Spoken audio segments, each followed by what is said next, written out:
पुस्तक लिखी थी, बनाया इसे तो आप खा सकते हैं।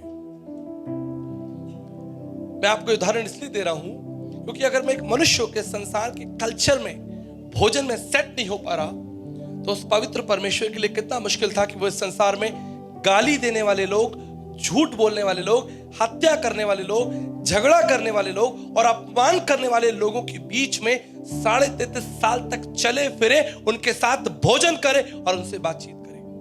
लेकिन उसने सह लिया आपके और मेरे लिए। मैं नहीं सह सकता 15 दिन तक। साधु सुंदर सिंह जी के लिए लिखा हुआ है कि साधु सुंदर सिंह जी को तिब्बत के अंदर जब वो सुसमाचार सुना रहे थे तो वहां के राजा ने पकड़ लिया और उनको एक ऐसे गड्ढे में डाल दिया जहां पर मरे हुए जीव जंतुओं को गाड़ा जाता था। एक बड़ा कुआं था जिसके अंदर मरे हुए जानवरों को फेंक दिया जाता था और उसके ऊपर ढक्कन लगा दिया जाता था। ऐसे स्थान पर साधु सुंदर सिंह जी को फेंक दिया गया और पूरी रात वो उस जगह पर बैठे थे। आप कल्पना करके देखिए, इमेजिन कितनी बुरी सिचुएशन होगी। वो तो परमेश्वर का हम धन्यवाद करते हैं कि परमेश्वर ने अपने दूत को वहां भेजा और परमेश्वर के श्रेष्ठ दास साधु सुंदर सिंह जी को वहां से निकाल लिया। मैं आपको क्या समझाना चाहता हूं? मैं आपको छोटी सी बात समझाना चाहता हूं कि परमेश्वर का मनुष्य बनकर इस संसार में 33.5 साल तक रहना बहुत गंभीर विषय है।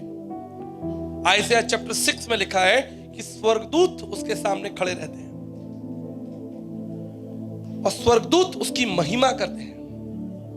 स्वर्गदूत उसके नाम को पवित्र पवित्र पवित्र कहते रहते हैं। लाखों करोड़ों स्वर्गदूत उस परमेश्वर के सिंहासन के सामने खड़े रहते हैं, जो पवित्र हैं, जिन्होंने पाप नहीं किया, जो छल नहीं करते, जो परमेश्वर के सामने अपने पंखों को फैलाए कहते हैं पवित्र पवित्र पवित्र सेनाओं का यहोवा पवित्र पवित्र पवित्र।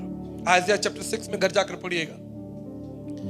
ऐसा परमेश्वर जो महिमा में विराजमान है, ऐसा परमेश्वर जो प्रकाश में विराजमान है, ऐसा परमेश्वर जिसके आगे करोड़ों अरबों स्वर्गदूत उसकी आराधना करते हैं। आपने तो आधे घंटे के लिए गाना गाया, थक गए, यहां पर कलाकार सब थक गए, लेकिन स्वर्गदूत हजारों वर्षों से, करोड़ों अरबों वर्षों से उसकी प्रशंसा कर रहे हैं, लेकिन वो थकते नहीं। This is what the आइज़ाया explains in the Bible. वो कभी थकते नहीं और वो पवित्र है, लेकिन उनकी महिमा को छोड़कर, उनके वैभव और ऐश्वर्य को छोड़कर वो परमेश्वर संसार में मनुष्य बनकर आ गया ताकि आपको पाप के दलदल से निकाल सके। मेरे प्रियो, मैं आपको बताना चाहता हूं, परमेश्वर के एक महान दास, उन्होंने एक पुस्तक लिखी थी, A Sinner in the Hands of Angry God। अगर आपको मौका मिले तो आप इसे जाकर अध्ययन कीजिएगा, आपको अमेज़न पे मिलेगी। एक पापी व्यक्ति पवित्र परमेश्वर के हाथों में, A sinner in the hands of Holi God. वो इतना पवित्र परमेश्वर है कि उसके बारे में लिखा है कि कोई भी पाप या बुराई उसके सामने स्थिर नहीं रह सकती, कोई भी उसके सामने खड़ा नहीं रह सकता।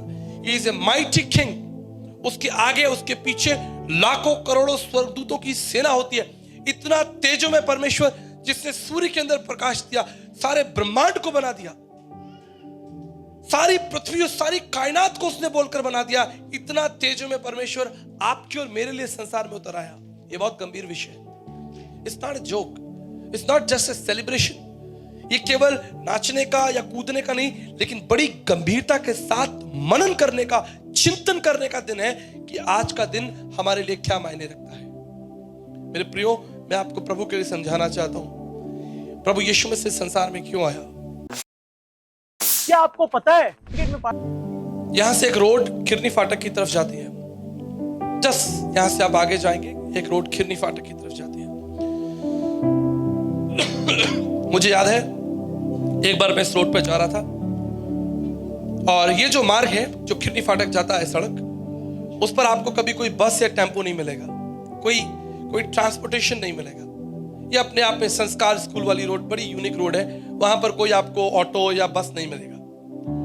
और मुझे याद है कि एक जवान लड़का वहां पर बीचों बीच गर्मी के दिन में खड़ा हुआ था और वो आने वाले जाने लोगों से हेल्प मांग रहा था कि कोई उसे बाइक पर बैठा ले या कोई उसे अपनी गाड़ी में बैठा ले।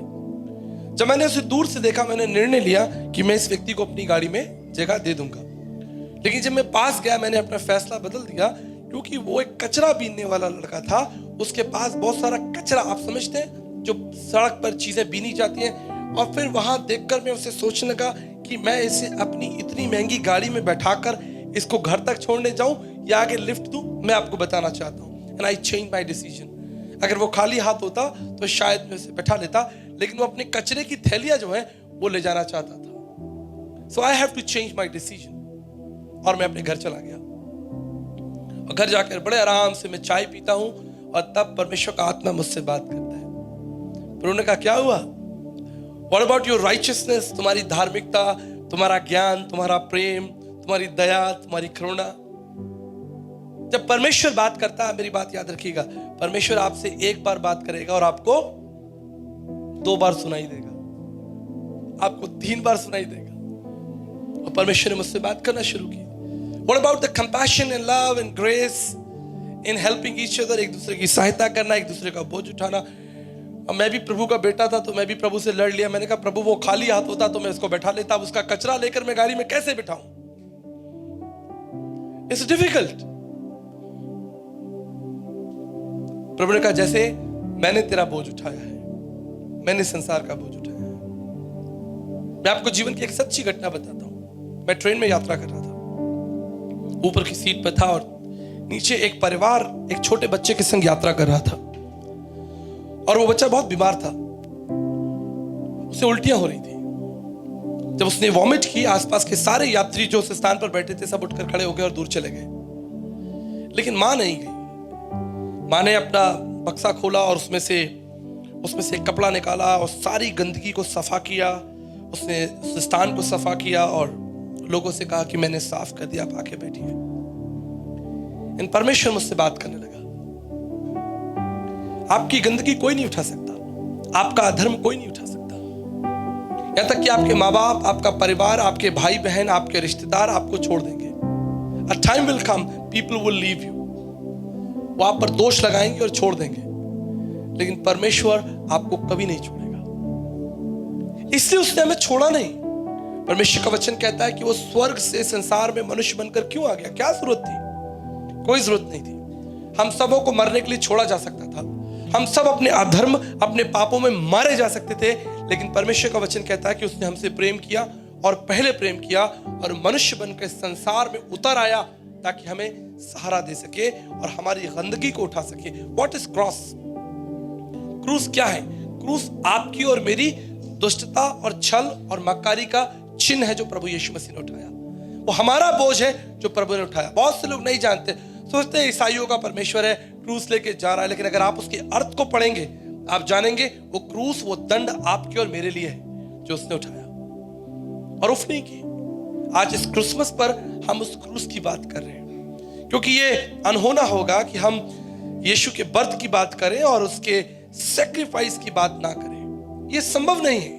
जब हम सुसमाचार की बात करते हैं, सुसमाचार केवल ये नहीं है कि यीशु मसीह संसार में मनुष्य बनकर आया। सुसमाचार ये है कि उसने आपके और मेरे लिए अधर्म के बोझ को उठाया और क्रूस पर मर गया और तीसरे दिन जिंदा हुआ। हालेलुया।